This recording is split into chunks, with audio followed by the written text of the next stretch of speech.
যারা নতুন ক্যান্ডিডেট 2026 সালে এসএসসি জিডি ফার্স্টবার বা প্রথমবার দিবে ভাবছো, বা কিভাবে দেব? নতুনরা তো ভাবতেই পারে যে এসএসসি জিডি সেইটা আবার কি জিনিস, বা এসএসসি জিডির কোশ্চেন কেমন আসে, বা এসএসসি জিডির সিলেবাস কি, এসএসসি জিডি মানে কি। ঠিক আছে, তাদের তাদের মনের মধ্যে অনেক কিছু কোশ্চেন আছে, বা এসএসসি জিডি আমি ক্লিয়ার কি করতে পারবো। নতুন ক্যান্ডিডেটরা ভাবে যে এসএসসি জিডি কি আমি ক্লিয়ার করতে পারবো, অবশ্যই পারবে।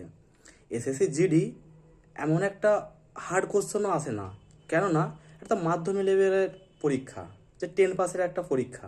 ঠিক আছে, এসএসসি জিডি যারা কারা দেয়, যারা মানে খুব দেশভক্ত, মানে যারা সেনাবাহিনীকে খুব শ্রদ্ধা করে, একদম সেনাবাহিনীকে খুব ভালোবাসে, বা সেনাবাহিনীর প্রতি তাদের একটা ভালোবাসা, তারাই এসএসসি জিডির মাধ্যমে, যেটা আট বাহিনী বলা হয়, যে তাতেই তারা কি হয় না ঢুকে যায়, মানে এসএসসি জিডিতে নিয়োগ করা হয়। কেন আমিও একটা নতুন ক্যান্ডিডেট, কেন এবছর আমিও তোমাদের সঙ্গেই এসএসসি জিডি দেব।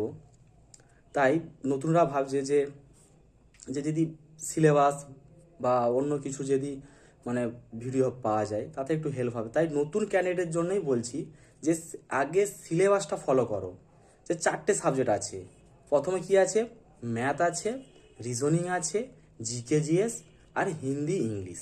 এই 4টে সাবজেক্ট, এর 4টে সাবজেক্টের বাইরে একটা কোশ্চেনও আসে না, এই 4টে সাবজেক্টের মধ্যেই দেয়। যারা ভালো স্টুডেন্ট, তারা তো হিন্দি প্রিপারেশন করবে না, তারা সবসময় তারা ইংলিশটা চয়েস করে, কেন যারা ইংলিশ মিডিয়াম বা ইংলিশ তাদের খুব ভালো। কিন্তু যারা এভারেজ স্টুডেন্ট, তারা কি করে না, সবসময় তারা হিন্দিটা প্রিপারেশন করে। কেন হিন্দিতে মানে মোটামুটি 20-25 দিন পড়লেই হিন্দি 10-12টা কোশ্চেন ইজিলি হয়ে যায়। হিন্দি এমন একটা সাবজেক্ট, 10-15টা কোশ্চেন করলে আরামসে হয়ে যায়। এবার ম্যাথ, সব যারা নতুন ক্যান্ডিডেট, এসএসসি জিডি যারা নতুন ক্যান্ডিডেট, তাদের সবচেয়ে মানে ভয় হলো ম্যাথ।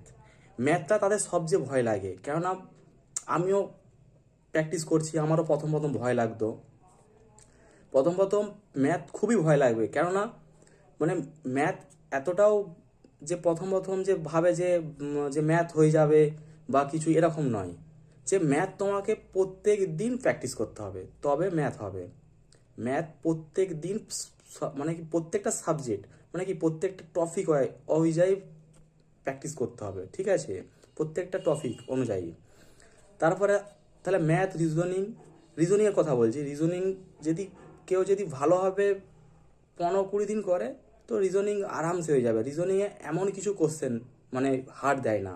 রিজনিংয়ে কিছু মানে টিক্স আছে, সেই টিক্সগুলো ফলো করলে আরামসে রিজনিংও হয়ে যায়।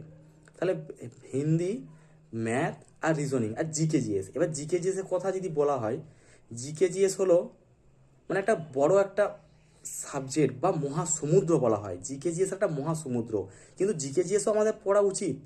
জিকে জিএস না পড়লে ওখান থেকে কিন্তু আমরা মানে এখন যা কাট আপ যাচ্ছে, কিন্তু এই কাট আপ ক্লিয়ার করতে হবে। কারণ আমাদের মতন এভারেজ স্টুডেন্টদের কথা বলছি, যারা ব্রিলিয়ান্ট স্টুডেন্ট বা যারা ভালো স্টুডেন্ট, তারা তো আরামসে ক্লিয়ার করে দেবে, কারণ তাদের ফোকাসটা অন্য থাকে। এসএসসি জিডি তারা পরীক্ষা দিতে যায়, কিন্তু তাদের ফোকাস থাকে অন্য, যেমন সিজিএল, এগুলো বড় বড় পোস্টে থাকে। কিন্তু তারা কি করে না, জিডি দিতে যায় কেন না, তাদের আরও মানে প্রিপারেশানটা আরও তাদের ভালো করার জন্য, বা প্রিপারেশানটা আরও কেমন হচ্ছে তা মানে আরও সে দেখতে চায় যে আমার প্রিপারেশান আদৌ কি ঠিকঠাক হচ্ছে না ভুল পথে যাচ্ছে। এই জন্য তারা কি করে যে জিডিটা দিতে যায়। যেমন আমারই অনেক বন্ধু আছে যে জিডি পরীক্ষা দিতে যাচ্ছে, কিন্তু মানে অন্য ড্রিম আছে তাতে যাবে, কিন্তু তার জিডি দিতে যাচ্ছে কেন না, জিডিতে তার দেখতে যাচ্ছে তার লেভেলটা কেমন। ওই জন্য নতুন ক্যান্ডিডেট বলছি যে এখনও হাতে সময় আছে, তোমরা প্রিপারেশন চালু করে দাও। ছোট ছোট ভাই বোন বা বড় দিদিদের কথা বলছি, যে প্রিপারেশন চালু করে দাও। কেন নভেম্বরে আজকে 9 তারিখ, 9 তারিখ আছে নভেম্বরের, কিন্তু তোমরা মানে খুবই তাড়াতাড়ি চালু করো, কারণ নভেম্বর মাস পড়ে গেছে, আর নভেম্বরের কিছুদিনের মধ্যেই মানে নোটিফিকেশান বেরাবে নভেম্বর মাসেই, তোমরা জানো। ওই জন্য বলছি যে ভিডিওটা বেশি বড় করতে চাই না। আর তোমরা যদি, যারা নতুন ক্যান্ডিডেটের কথা বলছি, যারা যদি ভিডিও চাও যে টপিক অনুযায়ী, যে ম্যাথ বলো, রিজনিং বলো, জিকে বলো, জিএস বলো, হিন্দি বলো, এদের যদি সিলেবাসটা যদি বলো যে আমার সিলেবাসটা বলে দাও যে কীভাবে প্রিপারেশান করব, কোন সাবজেক্টটা আগে পড়বো, কোন চ্যাপ্টারটা আগে পড়বো, যদি ভিডিও যদি চাও নিশ্চয়ই কমেন্ট বক্সে কমেন্ট করবে, ঠিক আছে? আমি নিশ্চয়ই ভিডিও বানিয়ে দেবো। কারণ তোমাদের সঙ্গে আমিও এবছর জিডি পরীক্ষা দেবো, এটা ভেবো না যে আমি দেবো না, আমিও কিন্তু তোমাদের সঙ্গে জিডি পরীক্ষা দেবো, ঠিক আছে? এবছর তোমাদের সঙ্গেও দেবো একসঙ্গে, দেখি কোর্স কেমন হয়, কোর্স কেমন আসে, নিশ্চয়ই ভালোই আসবে। কেন প্রিপারেশন এখন থেকে চালিয়ে যাও। যে অনেকেই বলে না যে নোটিফিকেশান বেরাবে তারপরে প্রিপারেশান নেবো, না, প্রিপারেশান আগে থেকে নাও। যে নোটিফিকেশান কখন বেরোবে তারপরে প্রিপারেশান নেবো ওইভাবে করো না, ঠিক আছে? তাহলে পেছনেই পড়ে থাকবে।